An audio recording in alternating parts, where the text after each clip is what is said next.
Portland's native son, Henry Wadsworth Longfellow, was the most praised and widely read American poet of the 19th century.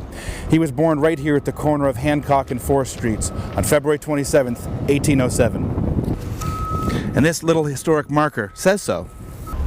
He grew up here at this house his maternal grandfather, Peleg Wadsworth, built on Congress Street. Henry entered Bowdoin College at the age of 15. He graduated in 1825, and then he spent 3 years in Europe mastering 7 different languages. When he returned, he taught modern languages at Bowdoin before moving south to Harvard in 1836, and that's when things got really busy. He published his first collection of poems, Voices of the Night, in 1839, when he was 32 years old. And then, after 7 years of asking, a woman named Fanny Appleton finally agreed to marry him. The next 18 years were his happiest. He and Fanny had 6 kids. He quit teaching to write full-time.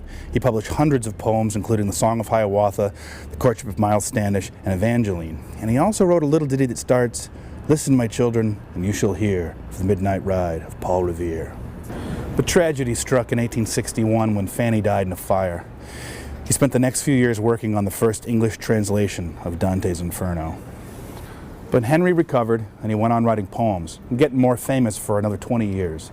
Eventually, he was getting $3,000 a poem, and he died at the age of 75 in 1882.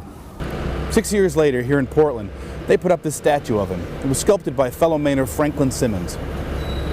It cost $17,000, and it was paid for with pennies, nickels, and dimes collected by school kids all over New England.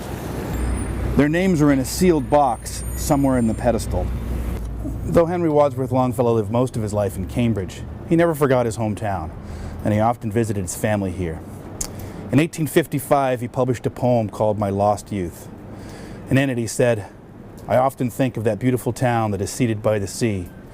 Often in thought go up and down the pleasant streets of that dear old town, and my youth comes back to me. And the verse of a Lapland song is haunting me still. A boy's will is the wind's will, the thoughts of youth, their long, long thoughts."